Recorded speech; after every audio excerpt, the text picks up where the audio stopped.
the one you thought you loved.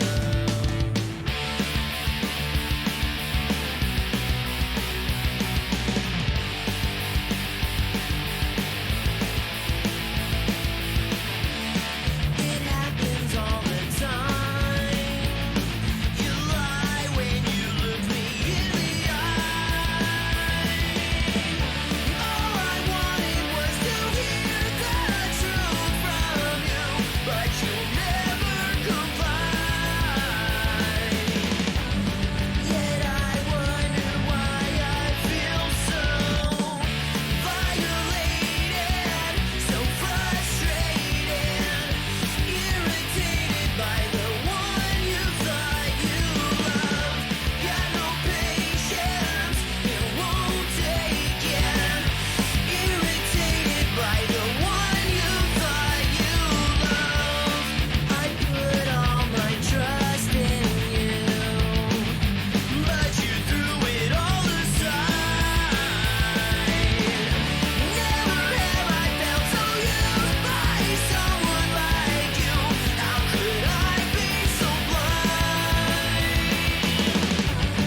Yet I wonder why I feel so violated, so frustrated, irritated by the one you thought you loved. Got no patience, it won't take it. Irritated by the one you thought you loved. And now you're gone, so glad you're out of my life. And now that you've gone away, I'm so glad you're out of my mind. That's why I felt violated, so frustrated, irritated by the one you thought you loved. Violated, so frustrated, irritated by the one you thought you loved. Got no patience, it won't take it. Irritated by the one you thought you loved.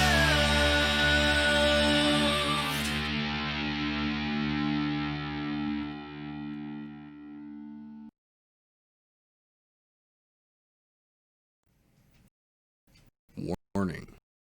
This podcast features adult subject matter, adult language, and things not meant for children to hear.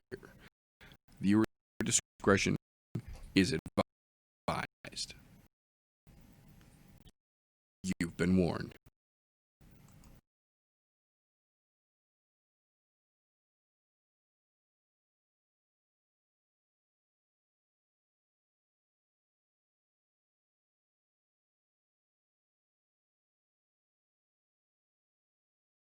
As I move the microphone and it changed the setting. Now we could be, now we might be, now we are. We are live, ladies and gentlemen, here on the I'm No Joe YouTube channel for this, our very special, what did I say, show? The show where we recap the events that we had talked about on the previous, what did I say? Oh yeah, the I'm No Joe podcast. That's right, your home for all things punchy kicky, where we break down and shit talk all of the most exciting events in MMA. So, for this special Fight Island edition of the What Did I Say show, we are going to do just that. We are going to talk about all things Fight Island. Still getting told I am muted. Let me double check and see. I am showing not muted here now. Maybe just delay in the stream. Can you hear me now? Good. Okay. I was going to say, I know that it was muted in the beginning. Caught that right away. There we go. Okay. Thank you all for joining in for this episode, the Fight Island episode of the What Did I Say show.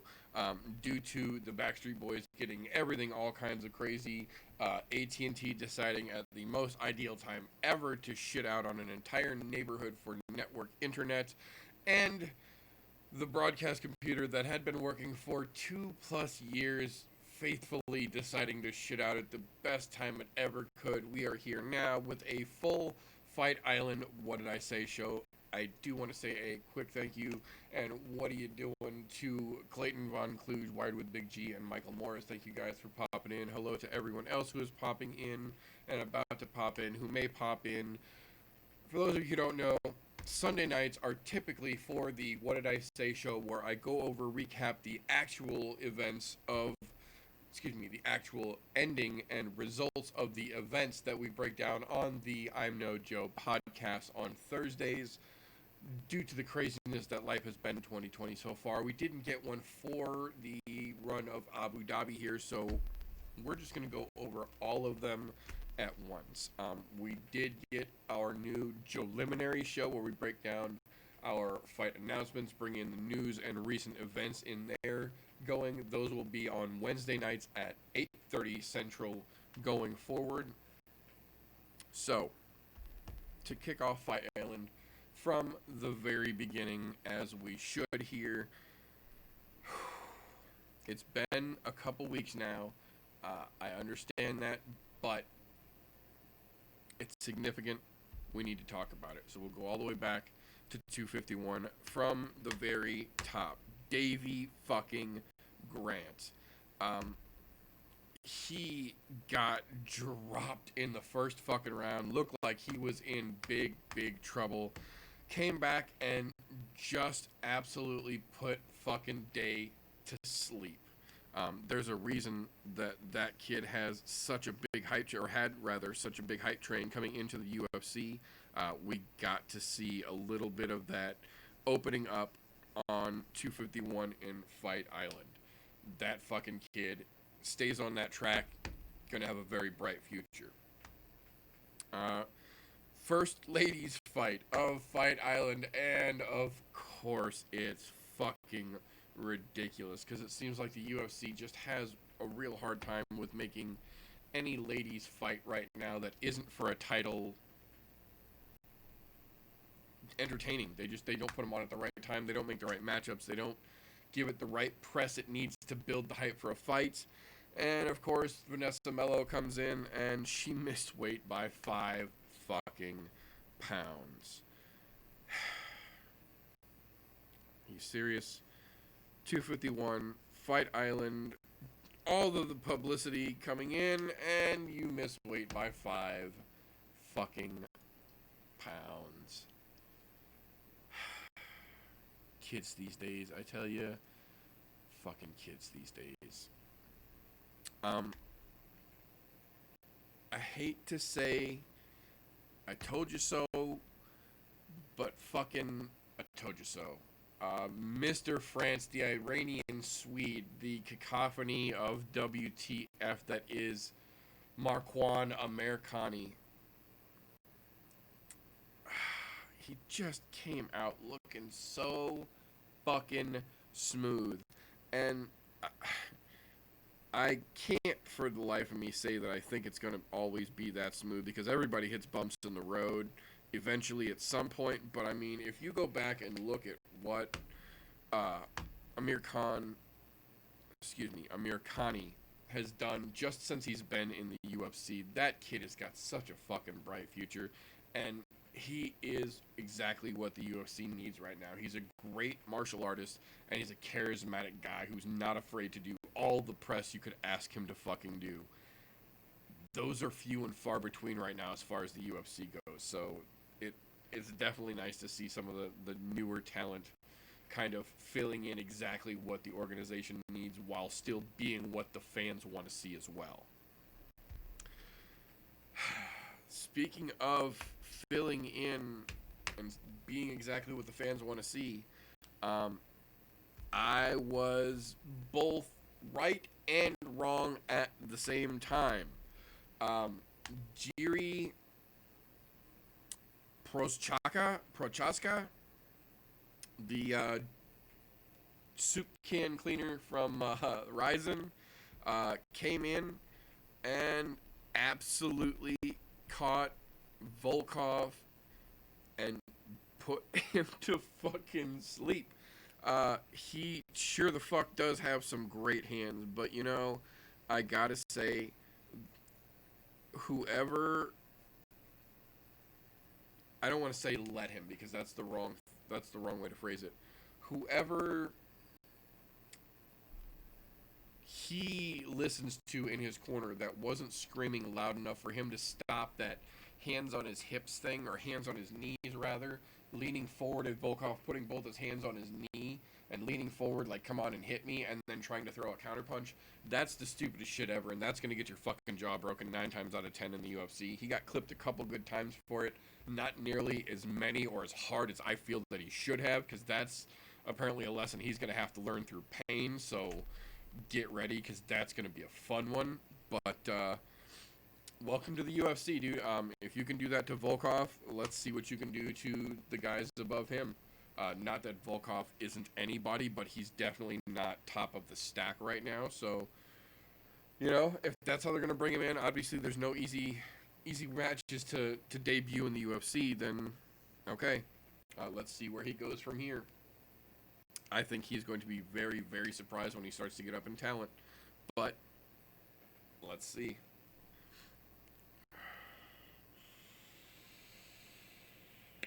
Now, the first main card of #Fight Island. The first fight of the first main card. Amanda Ribas versus Paige Van Zandt. I gotta defer back to Fresh on this one. Fresh has made a point to mention that when it comes to these close pick'em fights, both ladies and men, you go to the abs. And the fighter who has got the better abs at the face-off is generally the one who takes the W. And this is one that he specifically pointed out during the face-off. Not that Paige Van Zandt didn't look like she was in good shape, like she was ready to go, but when you stood her in front of Amanda Ribas, and Amanda Ribas' 8-pack had its own little 6-pack going on in the middle of it, like her abs had abs and she had no fucks to give, and then she came out and fucking manhandled Paige Van Zandt and sent her off into free agency with an ass whooping and another fucking ouch to go get checked out. You gotta kind of keep an eye on Amanda Ribas, because then she stuck around Fight Island for I believe at least 2 more weeks, waiting to see if she was going to get another possible pickup fight while she was there. Turns out she didn't, but a bunch of cool video of her and Dana hanging out and shit. It did turn into some fun things to see. She's so tiny and she's so angry.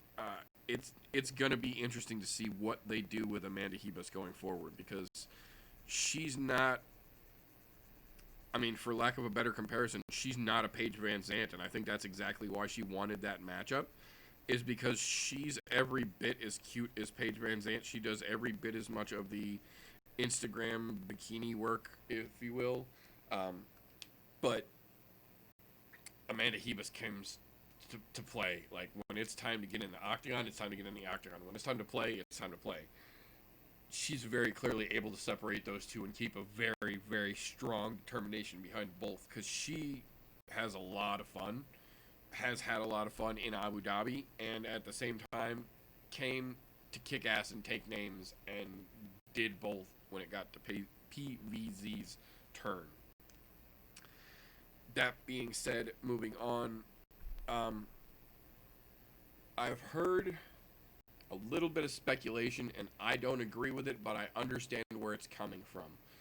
In terms of the future of the women's strawweight division, the options that I have heard are Wiley rematches Joanna, because their last matchup was realistically a great 5-round war. Men, women, doesn't matter. One of the best title fights ever seen. #Megamind Joanna. But The other option that pretty much, I'd say 85% of the MMA fandom world is kind of in agreement with unanimously, is that it's time to make Rose versus Weili. That everybody kind of knew that this is how this was going to go. That Weili rose up at just the right time to take that belt when Rose was coming down after that Jessica situation. And she held it great. She put on great title defense against Joanna. Great champion. She will still be a very dominant fighter in that division. But that's Rose's belt. That's gonna be Rose's belt for a hot minute, barring any more fucking neck slams, and I don't think we're gonna see any more of those anytime soon either. Rose came back and just pieced the fuck up Andrade, and we got an example of what could have happened the first time they fought if Rose wouldn't have held that Kimura and wouldn't have landed on her fucking head. There was 2 or 3 bigger shots at the end that Andrade landed that did swell up Rose's eye, put a nice mouse on one side. I believe she got a little, like 2 stitches on a little tiny cut.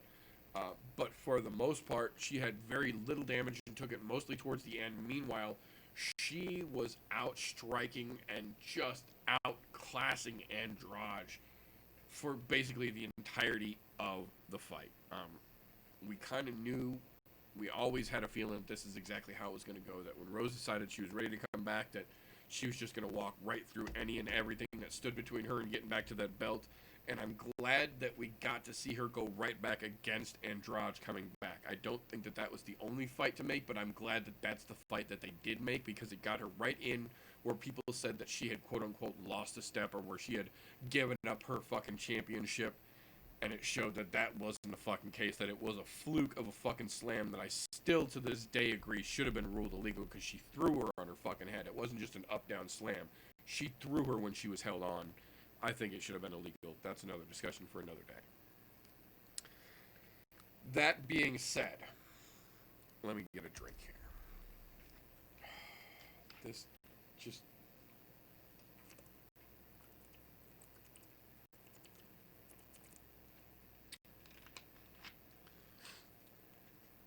I say it all the time, and I'll say it again. Credit where credit is due, but Jose Aldo should never have been in that fucking ring with Peter Yan. I'm sorry. I get that Jose Aldo thinks that 135 is going to be the place where he makes his the end of his career, like he said. But I don't think it's going to be with the belt. I think moving down to 135 might not have been a bad idea for him, given what he has done to his frame in losing muscle mass to get to 135, and you can tell that that's exactly what he did. He lost muscle mass. But he's never going to be the champion down there. He's never going to touch that fucking belt. The closest he will ever come is the closest that he was when he was in the octagon with Peter. Not only is he not going to take that fucking belt off Yan's waist, nobody is for a hot minute, I don't think, and that's the closest he's going to get his chance to being to that belt. Peter Yan is a motherfucker. I will say this. It doesn't look like Jose Aldo is done, finished, career-wise. There's clearly still some fight left in him. He just isn't at the level anymore where he would need to be for it to be champion. So we can still see some fun fights from him, but he's not long for fighting as a profession or as a opportunity that he's taking advantage of for much longer, I would think.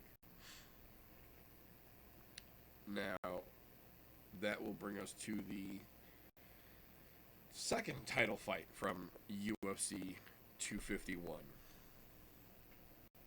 Max and Alex the Runback as well.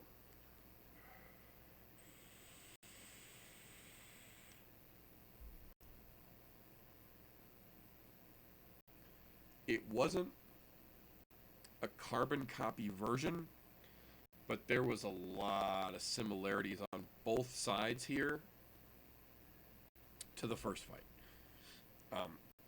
Alex throwing those fucking leg kicks. Again, point fight leg kicks, not dignified, intentional leg kicks.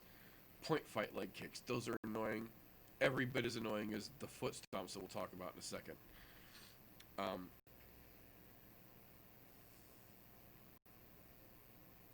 At no point was Alexander Volkanovski actually legitimately trying to finish Max, do I feel. No point whatsoever. He threw some big punches, yes, but at no point did he attempt to put any kind of a game plan in action to do more than just throw a couple of heavy punches. There was no actual finish attempts. No logical finish attempts, I guess I should say.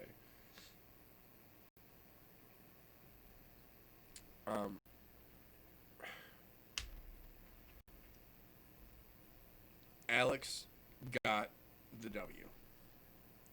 I'm not going to say that Max got robbed because the rest of the world has already said that a million times in the last 2 weeks.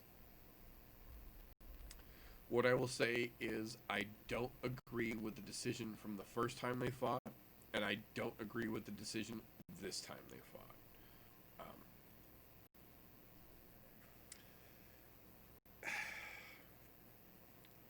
I don't want to call it a robbery, but it's definitely a good example of why we need some type of accountability in judging. We need, for lack of a better term, we need judging reform in MMA. There has to be a way to verify these judges are more educated than the people that we are getting judging these fights. That's not to say that this fight wasn't close. It absolutely was. Both fights were absolutely close. I'm not trying to dispute that at all. Excuse me. What I am saying is that the judging wasn't educated. It was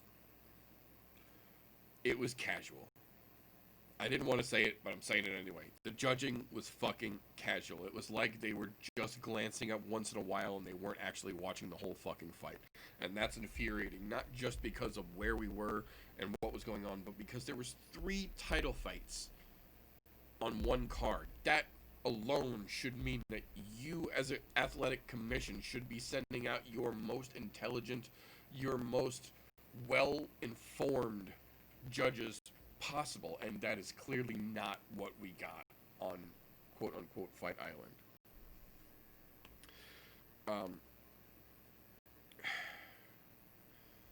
Aggravation is what I got from that fight. That's what I got most from that fight anyway. So, wrapping out 251, one of the craziest fucking fight build-ups we have seen. We had a fight, we didn't have a fight, and then we had a 6-day fucking 20-pound cut to make a fight.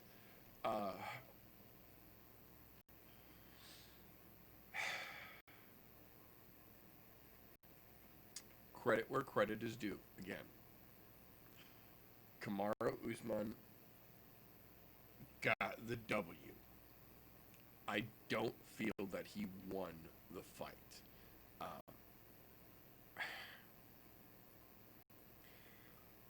He was definitely doing a lot of crotch sniffing. There wasn't a lot of aggressive wrestling. There wasn't a lot of doing anything when you got the position. There wasn't a lot of finish attempts. What he did more than anything in that fight against Masvidal was throw incorrect foot stomps over and over and over and over and over and over and over and over and over when he had Jorge pressed against the fence. And it was infuriating. Some of the people that were watching this fight with me were asking me why he was doing this, because even they, not knowing shit about MMA as literal, full-on, embracive casuals to the nth fucking degree could tell watching that he was stomping, throwing the arch of his foot over Jorge's toes. That if you want to do any damage with a downward heel strike, you would use the ball of your heel and put it down on the center of the meat of the foot. You would not put the arch over the end of the toes. And that's exactly what Kamaru did about 437,000 fucking times during this fight.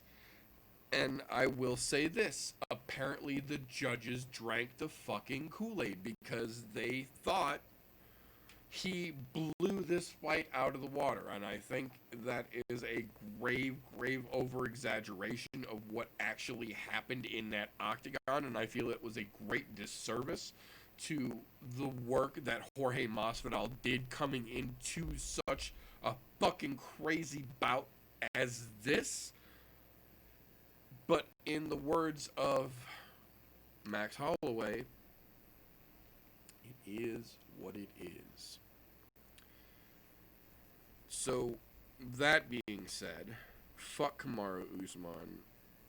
He's probably the least likable fucking champion the UFC has seen since the guy he took the fucking belt from, ironically.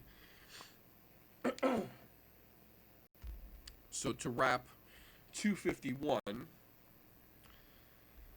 the bonuses.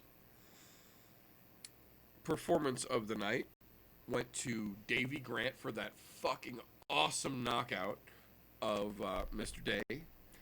And then to Jerry, how the fuck is it? Prochazka for his knockout of Vulcan.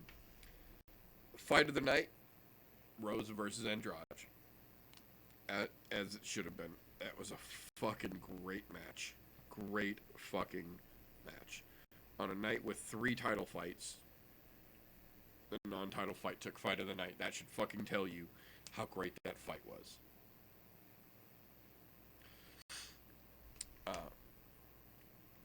Jump along to our first Fight Island fight night.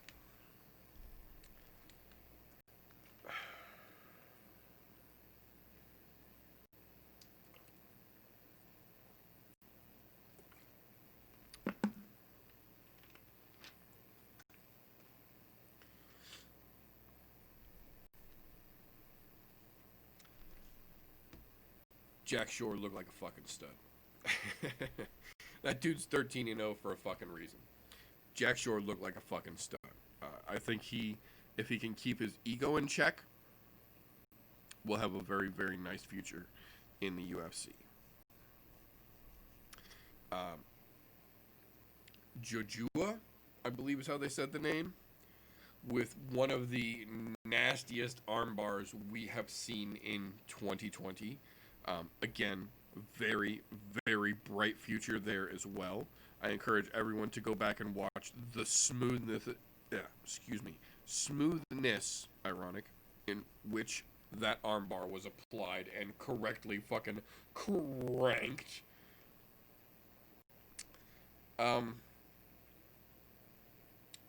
Chris Fishgold.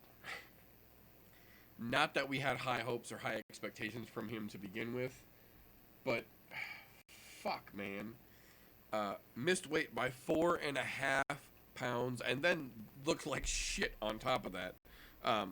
Again, kind of breaking that old, I guess, mythos would be the proper term of the guys who come in and miss weight almost always win, and they often attribute it to, or people often attribute it to, the extra weight they didn't have to cut, that less detriment they had to do to their body. That was apparently not the case for Chris Fishgold, because he looked like ass. Flash, savior of the fight night. Jared Gordon looked fucking great.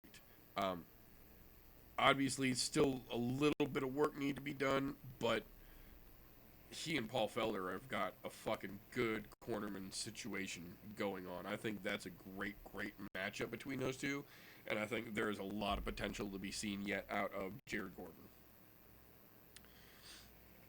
That, though, will bring us to the first of two mentions that this gentleman is going to get in our recap here. The gentleman has, well, we'll talk about those achievements when we talk about the second issue. But Kamzat Chimaev came out, and when we saw him first at UFC Abu Dhabi Fight Night, whatever the fuck you want to call it, 1, he was taking a short notice fight to make his debut at middleweight, and he weighed in at 185 pounds. He stepped in that octagon, and he looked like a fucking stud, and he put on a beautifully locked and executed Darce choke. Very, very efficient, very effective, quick finish. Barely a fucking mark to be shown for it. After the fight, it's said that he went right back to the hotel and said, "This was not my weight class. I want to fight at my weight class. I'm starting my weight cut now. I'm not leaving till you get me another fight at my weight class." Spoiler alert, Dana got word of this, liked what he fucking saw, got him another fight at his weight class. We'll talk about him again in just a little bit. But the Darce choke that he put on to get that attention was absolutely beautiful. Then, as if that was not enough to get you excited, we get an absolute fucking war in Lazez against Razak Al Hassan. Those gentlemen came out and just fucking clobbered from the start to the finish of that fight. It went everywhere, and it was back and forth the entire time. Nobody really dominated that fight. It was pretty fucking even for the majority of the fight. It could have been decided on a fucking razor's edge, but it was a great fucking match. The downside is that Al Hassan missed weight. You hate to see it. We'll talk about why you hate to see it so much more in just a little bit. But both of those gentlemen's stock went up, in my opinion, coming out of that fight. This is one of those matches where there wasn't a loser in a performance like that. Bravo to both of those gentlemen. Moving on from there, we got to see Meatball Molly get fucking smashed by Miss Santos. To be fair, Molly looked very much in this fight like she does in most of her fights, which is mediocre at best. Santos came in, to her credit, not looking fucking spectacular either, but looking noticeably better than Molly McCann, and subsequently beat her fucking ass. I think Molly McCann was overhyped coming into the UFC. She started to get rushed going up talent-wise, and before we even get into the numbers, she's already starting to have serious problems with the competition here. She's not ready. In the words of Kevin Hart, "They're not ready!" Santos, on the other hand, might be. She definitely deserves to move up based on the ass whipping she gave Molly McCann. Give her a step up in competition, maybe top 15 for her. Send Molly back to the fucking gym and stop trying to rush that girl up the ladder.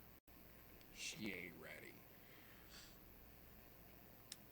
Now, this match kind of had everyone scratching their fucking head. Cody Stamen, to be fair, still very recent to having lost his brother. Unimaginable fucking trauma that he's still clearly coping with, and he has talked about it still being an issue for him to deal with. That being said, he's back on a fairly quick turnaround again here on Fight Island against Jimmy fucking Rivera. To be fair, this is one of the best fights we have seen from Jimmy Rivera in literally years. Jimmy and Cody were pretty much neck and neck even for the majority of the fight, in my opinion. Again, this is another one that they went back and forth, stayed pretty close, never really got too far lopsided one way or the other. Pretty good match, really. Pretty good. Way better than it should have been.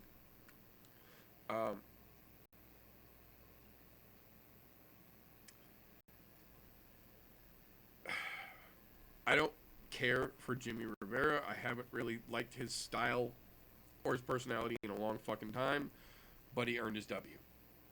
I give credit where credit is due. My nose is stupid. Allergies suck. Floating tree sperm is the worst.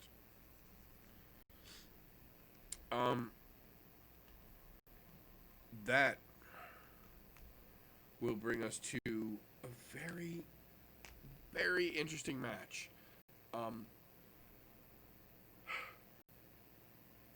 There are not a lot, but there are several, I will say, fighters, be it UFC, Bellator, One, Ryzen, Cage Warriors, LFA, wherever they are from, when you get to a certain level of notoriety, specifically for one particular technique or one particular move that you do more than most and more effectively and more efficiently than most, then it kind of becomes your thing, the H-bomb, things like that.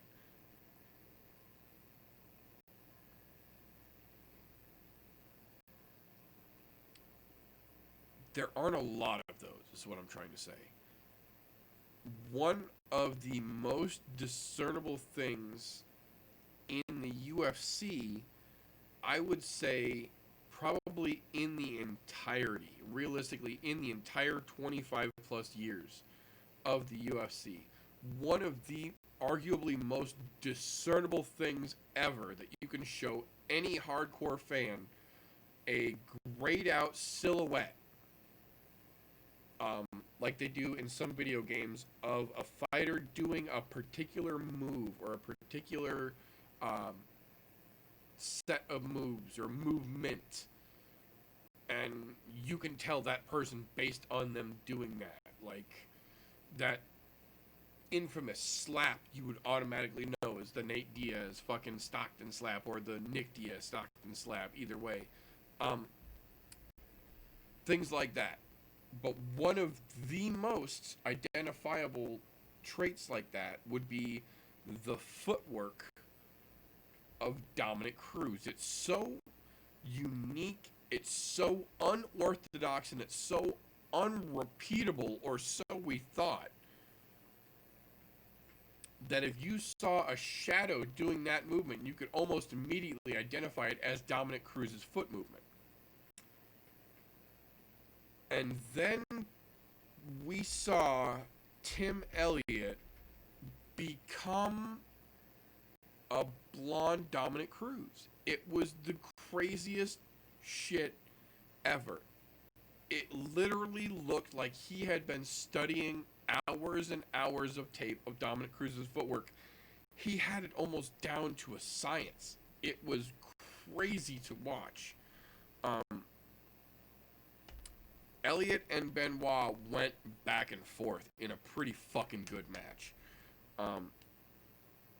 But the thing that stood out to me more than anything else in that whole fight was the way that Elliott was able to almost identically mimicked Dominic Cruz's foot movement.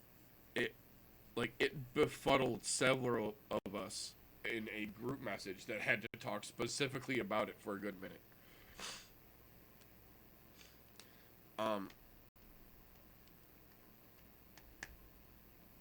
Ige versus Cater.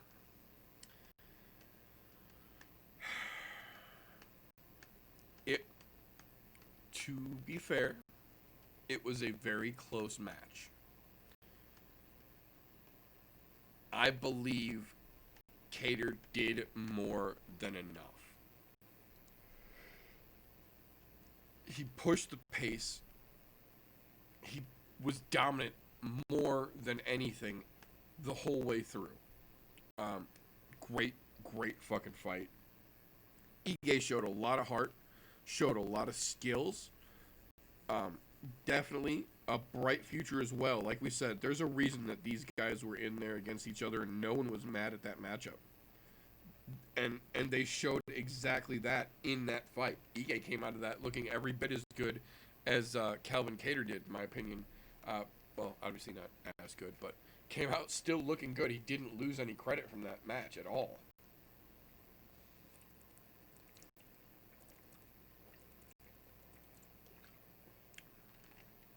That being said, bonuses. Fight of the night. Laziz versus Al Hassan. Now, the reason I said earlier we'll come back to that is because Al Hassan missed weight. So, when you miss weight, you're not eligible for a bonus.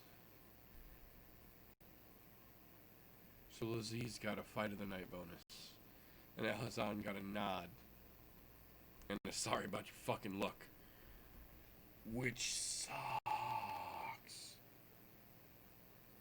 Performance of the night. We actually had 3 of them.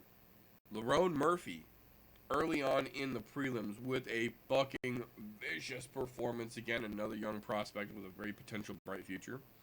Got himself 50 G's.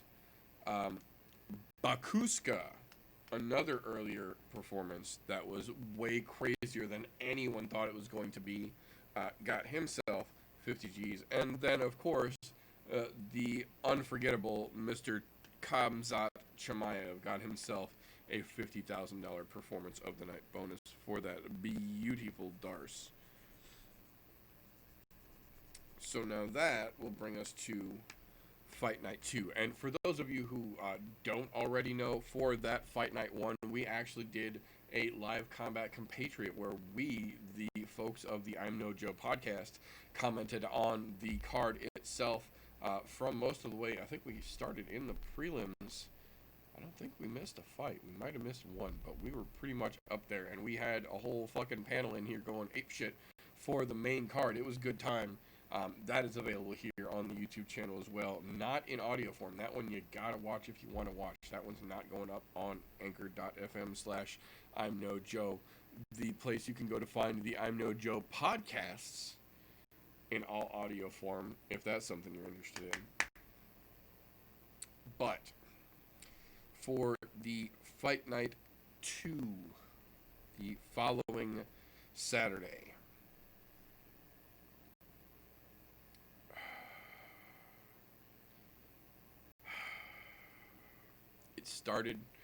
the fluff started on Wednesday, alright? 251 was good, but even 251 had a little fluff on it. Fight Night started the fluff. Excuse me, try not to sneeze. Okay. Hold on. Fight Night 2 definitely had some fluff. But let me give you a quick little breakdown. Spivak.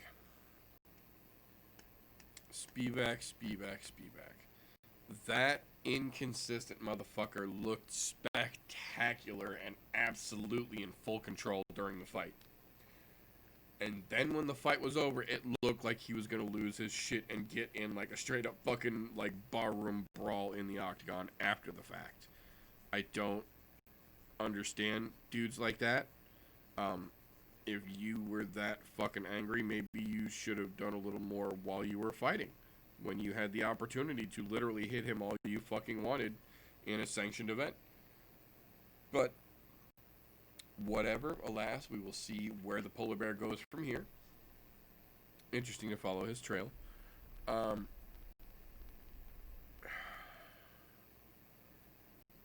Joe Duffy.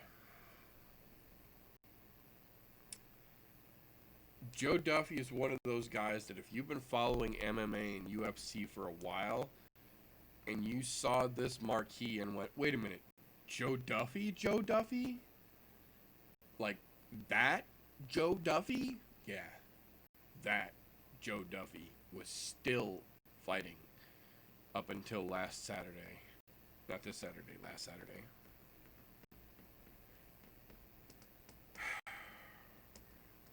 I say was because when he got guillotined hard and clean by Mr. Alvarez, he retired. So while he did do some good work and he did have a fairly lengthy run, Mr. Duffy has officially hung those gloves up, and I think not a half a decade too soon. Yeah. No, he I don't think Joe Duffy ever needed to come back. I think he wanted to come back. He thought he could make a comeback in coming back, and then realized too painfully that he was wrong. But we talked about it during the I'm No Joe for this. And I have had so many arguments on Instagram and on Facebook, on MMA pages, on the UFC's pages.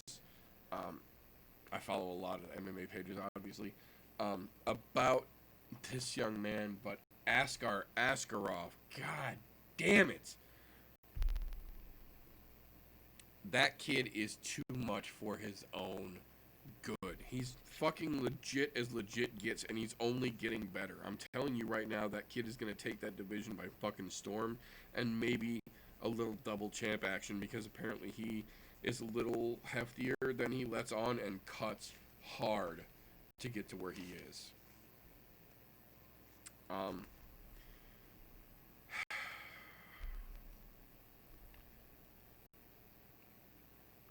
Ariana Lipski.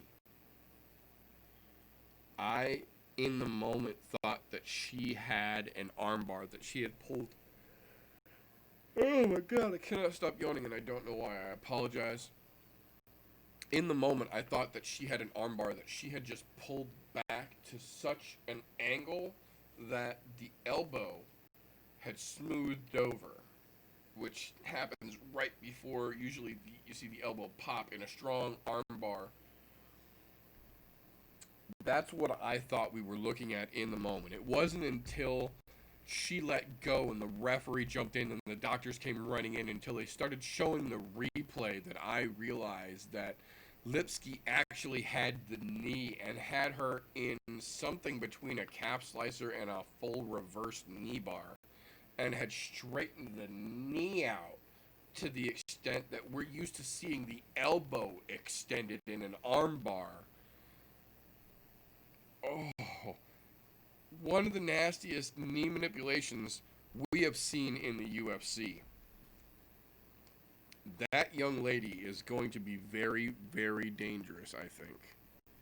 If she stays consistent, you better watch the fuck out for that girl. I'm telling you right now, that was nasty. That was nasty, and even the pros are saying that that was fucking nasty. That girl's good.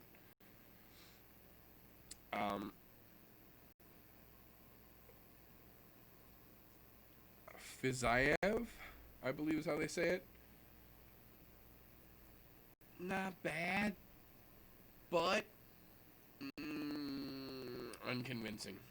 Unconvincing to say the least. That will bring us to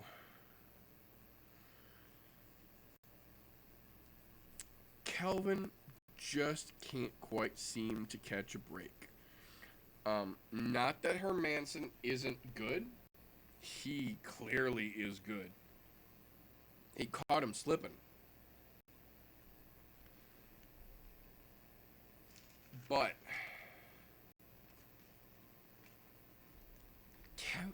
it almost seemed like for someone who is as dominant of a wrestler as Kelvin Gastelum is, he really didn't seem concerned with his leg being grabbed while he was twisted.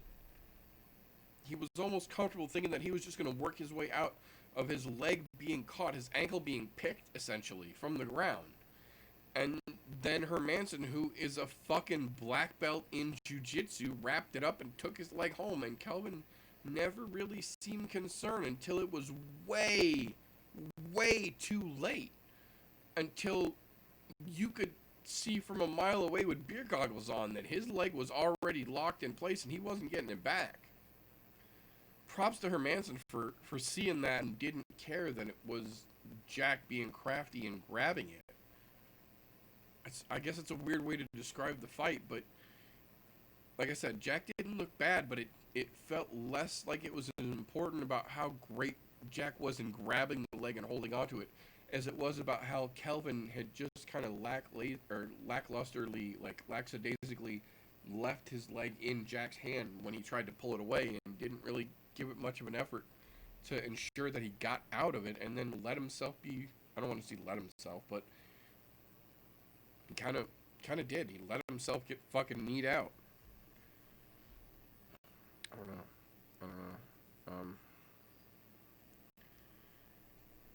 But that, I will say, will bring us to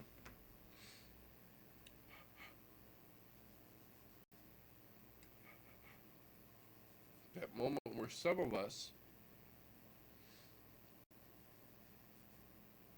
said confidently, not only was Joe not going to win that fucking fight, but that we were going to see some version of exactly what we saw in the first fight, sans the headbutt that Joe initiated. Boy, howdy. Benavidez didn't belong in there. Plain and simple. And you can judge it on how quick he came back from the headbutt. You can judge it on whatever the fuck you want. But he didn't belong in there. I don't think he belonged in there the first time, and he clearly didn't belong in there this time. And Figueiredo showed us that. He came in on weight and just ended the fucking show. No doubt. Fucking stupid allergies got me yawning. Sorry. Ended the fucking show. Benavidez ended the night with blood again. This time, blood and no belt again. But Figueiredo's got the belt now. 125 is safe, according to Dana. Lots of fights in their future. Both Dana and Figueiredo agreed that there will be a couple of title defenses at 125 first before he starts considering going to 135, because Figueiredo has had trouble making 25 a few times because he is a bigger guy that cuts hard. Understandably. Bonuses for the fight night. Fight of the night, Mark Diakise versus Fiziev. Those guys put on a fucking war. That's why I said Fiziev looked okay, but I don't agree that he won. That was absolutely the best fight overall on the card. I do agree. That is definitely worthy of the fight of the night bonus. Performance of the night, Lipski for that fucking knee bar that I was dumb enough to think was an arm bar in the moment. And Figueiredo. That fucking dominant dismantling of Joe, Dana gave him the extra 50 G's for it.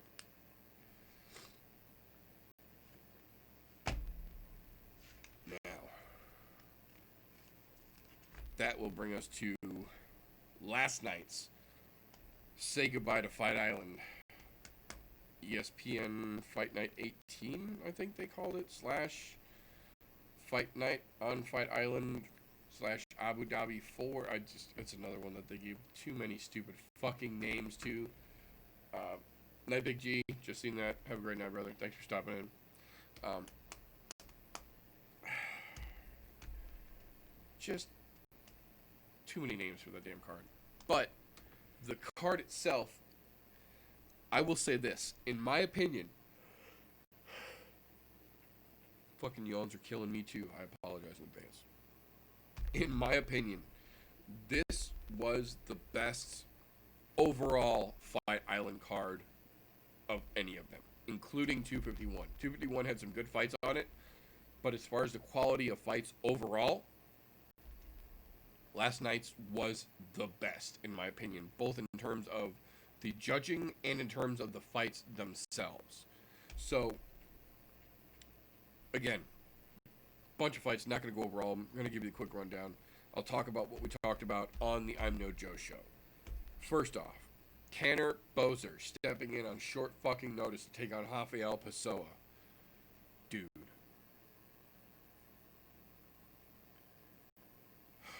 Tanner Boser is a badass. That kid has got such a bright future. I will say this. He punched Rafael Pessoa so fucking hard that when the ref came over to help him up, he tried to tell the referee that he got headbutted. Pessoa was so out of it, he thought Tanner Boser headbutted him. When you watch the replay, clear as day. Good night, Gracie. Beautiful fucking punch. Tanner Boser's got a bright future. I absolutely agree with his call out. I think him running it back with Maurice Green is a great fucking matchup for both of them right now. Allergies, sorry. Correction. I didn't realize it until we were watching them get ready to walk out, that when I said during the I'm No Joe on Thursday that they followed Jesse Ronson during the behind the scenes Abu Dhabi thing for this card, I was mistaken. They followed Nicholas Dalby, and he looked at he and Jesse Ronson's jackets through the window of the hotel where they had them in the shop. I mixed the names up. I apologize. That being said, Ronson was probably the right call. Even though I had it mistaken in who I was talking about, I actually made the right call. Jesse Ronson nailed Dalby with a beautiful punch that fucking stunned the shit out of him, and then through the scrambling that he jumped on him for, flipped that over, got a fucking rear naked choke, and put that motherfucker to sleep. Brief, right back awake. I get it. But, dude, holy shit, Jesse Ronson. That motherfucker. So, from there, the controversial fight of the evening. Francisco Trinaldo versus Jai Herbert.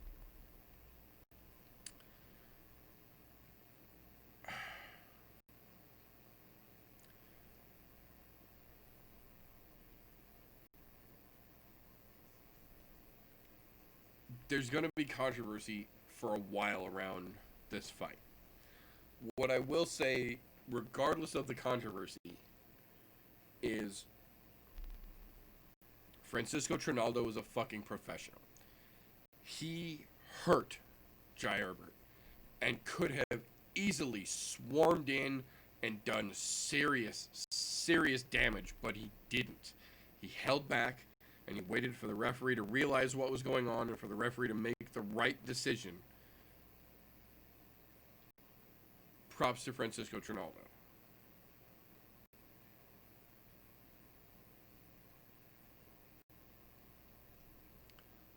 Moving along from there.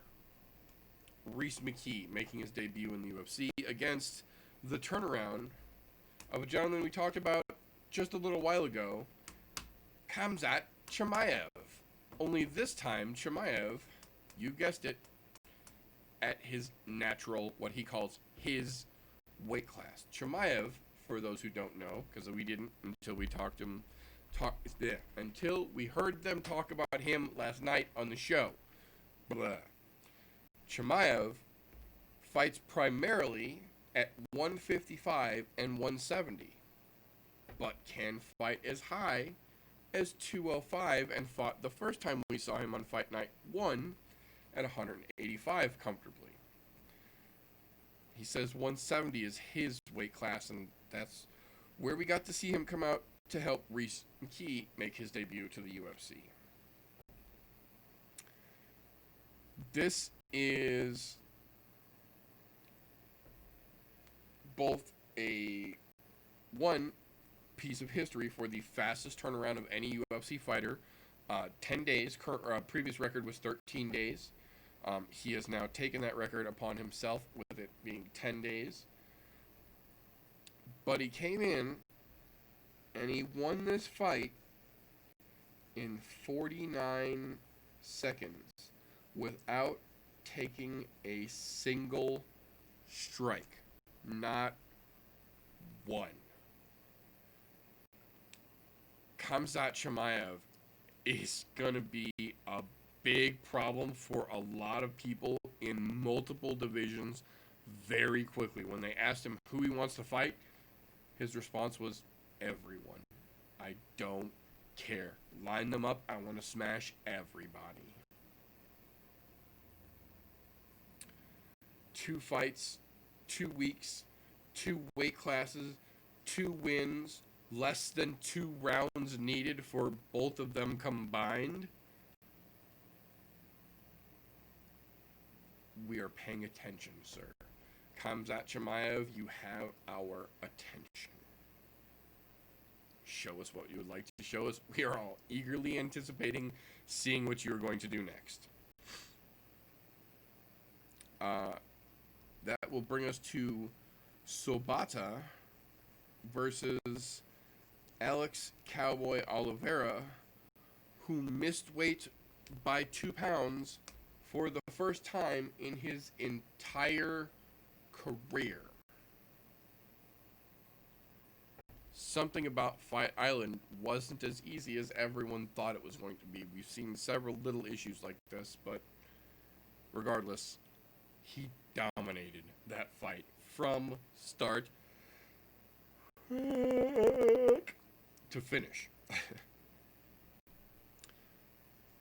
Cowboy, with his hair grown out a little bit, looks spectacular in that fucking octagon. If he holds it together now, he's back at it. He's back at it. Not that he really ever lost it, but he was out of it for a minute.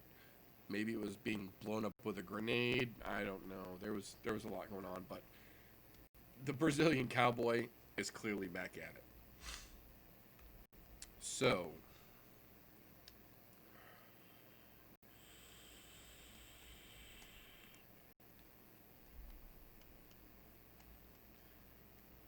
I believe Fresh referred to Mr. Antigulov as a power grappler,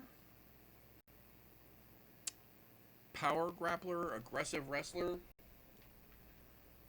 Said he was going to have his way with the Bear Jew.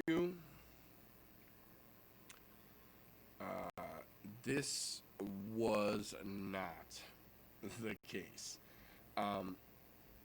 The Bear Jew, Paul Craig, came out and did work. He decided that he was going to take Mr. Antigulov's arm home with him. And so he did.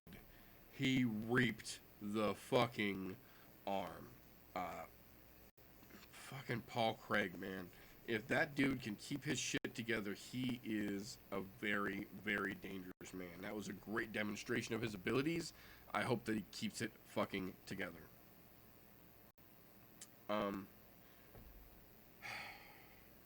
That brings us to the rebooking of Marina Rodriguez versus Carla Esparza.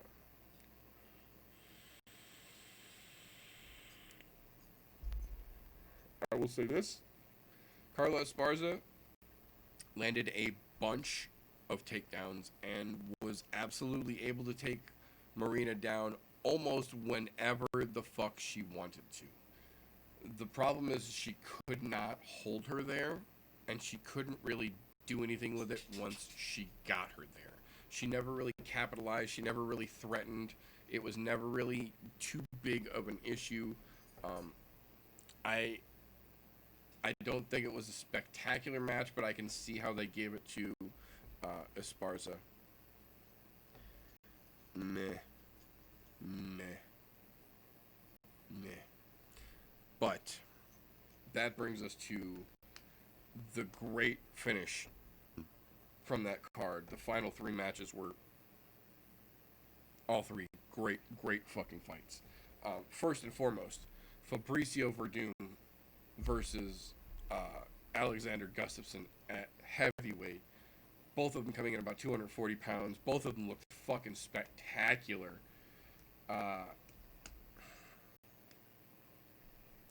Gus got a little sloppy. That's all there is to it. It wasn't that he was out of place. It wasn't that it was an unavoidable thing. He just got a little sloppy. I don't know if he forgot who Fabricio was or just got a little overconfident in his own abilities. But Fabricio Verdum is one of the slickest jiu-jitsu heavyweights you will ever see. People forget he won Abu Dhabi 80cc twice. He is one of the most dangerous big men in the world when it comes to jiu-jitsu, and he reminded folks of that last night when he grabbed Alexander Gustafsson, had him in danger of a choke, and flipped it into the fucking armbar that eventually got the tap and then the respect of Alexander Gustafsson. Great fucking match. Fabricio is still very dangerous. We'll have to see where he goes from here as well. That being said, the co-main event, that this fight, in my opinion, wasn't really a rubber match because it wasn't a 1-0-1-0. It was 2-0 Shogun against Lil Nog, but the fight was good. It was a good match. Nog wanted it, Shogun wanted it, and it turned out to be absolutely competitive. And then I sneezed. Hang on. Sneeze twice. Uno momento.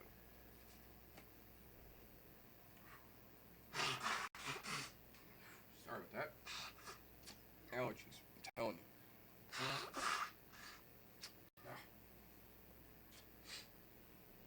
you. Anyways. Both of these guys deserved the chance to do that. Shogun said after the match that he has one, maybe two, at best, more fights in him, and then he's done regardless. We knew going in that this was Lil Nog's final fight, hell or high water, win or lose. And it was a good match. Neither one of them really gave an inch. They both gave everything they had the whole fight, and I agree, in the end, Shogun did more. Nog was giving it every bit he was getting. Respect to both of those gentlemen. They will both absolutely and undeniably be in the UFC Hall of Fame. It's time for Nog to go on. Don't worry, Shogun's right behind you. He does not have much left either. Said he didn't know who he wanted for his last fight or last two fights. Just wants a memorable match, he said, like he just gave to Nogueira. And seeing as how he gave Nogueira the trilogy finish that they had been working out, I completely agree. I think Shogun, if for any reason hadn't deserved it before, it absolutely deserves to get to call his final shot now as well. That being said, Till versus Whitaker.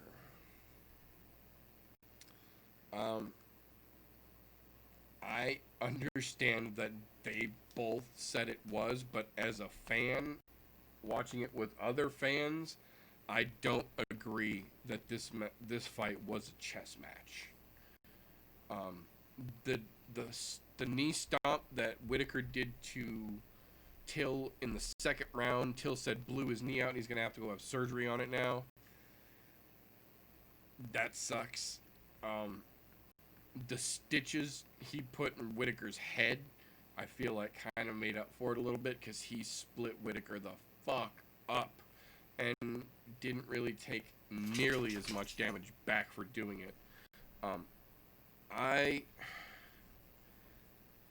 I understand this is one of those weird situations that frustrates me that I even have to say I understand how they gave the fight to Whitaker, but I don't agree with it.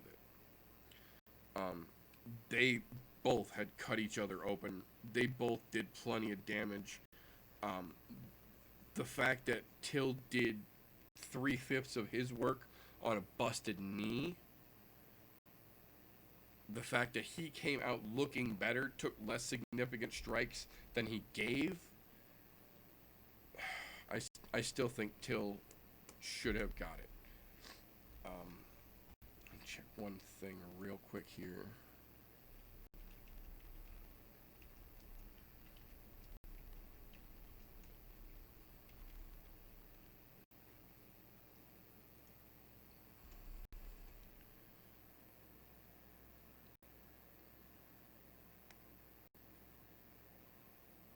Okay.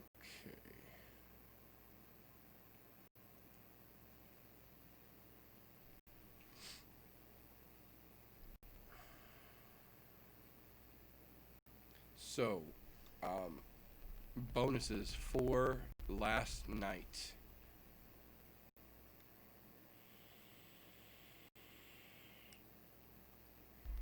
Okay, I had not heard this. I missed this part. I didn't get to see the post-fight thing. The UFC apparently decided to not have a fight of the night last night. Instead, they had 6 performance of the night bonuses. Wow. Okay.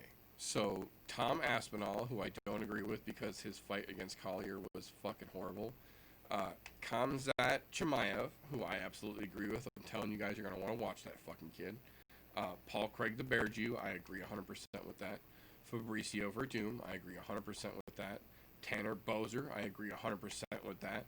And then Jesse Ronson, I agree with 5 out of 6 of those.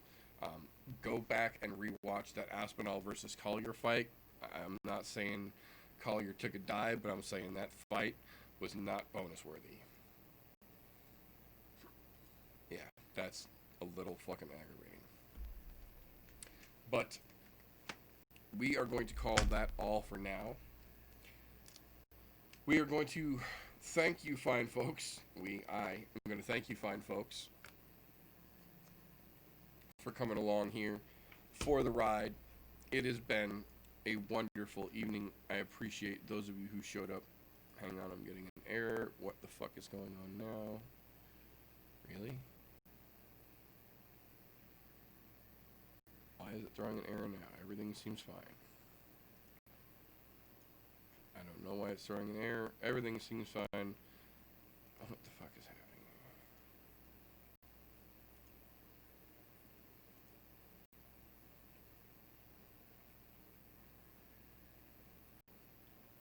Okay, I don't know. I don't know if it's actually having a problem or if it's just giving me a problem here. I'm assuming that this is going out smooth, but this was the end of the show, so if it's going to fuck up, I suppose it's only fitting that it fucks up at the end.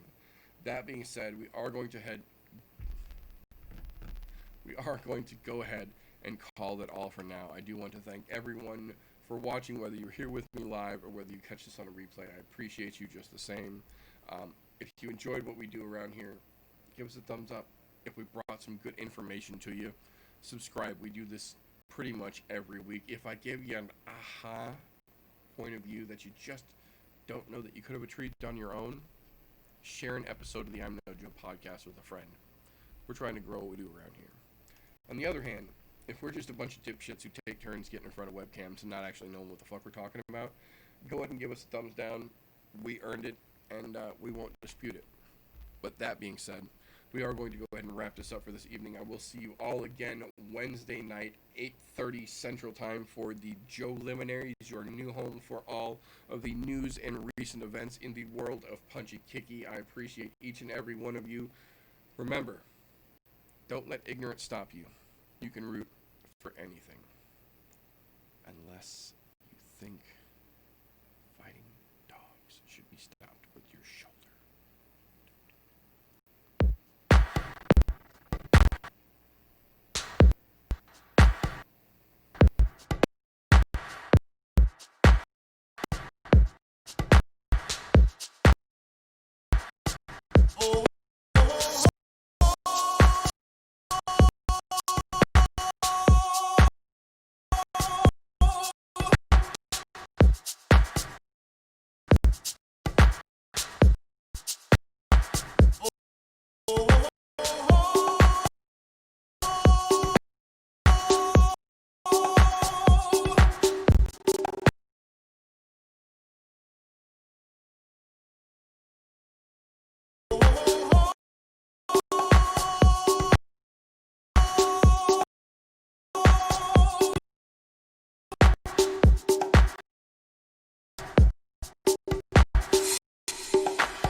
Everybody was kung fu fighting. Those kids were fast as lightning. In fact, it was a little bit frightening.